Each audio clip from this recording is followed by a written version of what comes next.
నా కోరిక ఒకటేనంటే నన్ను పని చేసుకునేవాడిని. మీరు నా మీద పడిపోతే రోడ్డు వేసారు ఇందాక అడుగుతా ఉన్నా, రోడ్డు వేద్దామంటే కనిపించలేరు. మీ అందరూ దండం పెడతాను బాబు, నాకు రోడ్డు చూడండి ఇవ్వండి. ఓజీ ఓజీ ఓజీ అంట. లేదంటే అన్న ఇదివరకు సీఎం అనే వాళ్ళు ఇంకా పోలా, డిప్యూటీ సీఎం గారు సరిపోతాను, ఆనందించాను. ఇంకా అవి కాకుండా నేను అనేది ఏంటంటే యువతకు కానీ ఆడపడుచులకు కానీ పెద్దలకు కానీ నేను వచ్చి మీకు నన్ను పని చేస్తే మీ భవిష్యత్తుకి మంచిది. నన్ను చుట్టుముట్టారనుకోండి, పని చేయాలి కదా.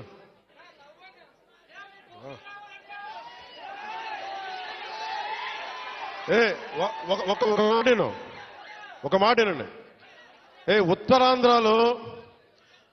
ఉత్తరాంధ్రలో మీరు తెలుగు నేర్పించిన నేల ఇది,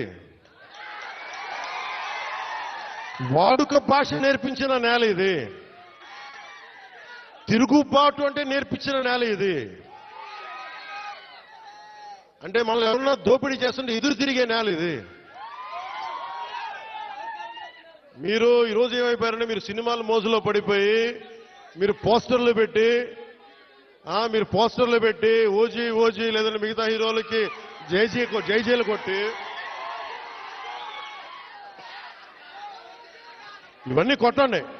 కానీ మీరు గనక మీ జీవిత బాధ్యత పోతే ముందుకెళ్ళారు. మీరు మాట్లాడితే అన్నా మీసం తిప్పు అంటారు. నేను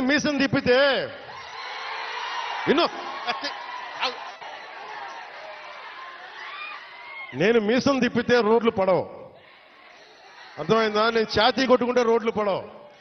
నేను వెళ్ళి ప్రధానమంత్రి గారికి దండం పెట్టి ముఖ్యమంత్రి గారి దృష్టికి ఆ సమస్య తీసుకెళ్తే రోడ్లు పడతాయి. అందుకని మీసాలు తిప్పడాలు ఛాతీలు కొట్టుకోవడాలు నాకు చేతగావు. పని చేయడం తెలుసు, నాకు పని చేయనివన్నాను. అందుకని మీ అందరికీ మరోమారు ధన్యవాదాలు చెప్పుకుంటూ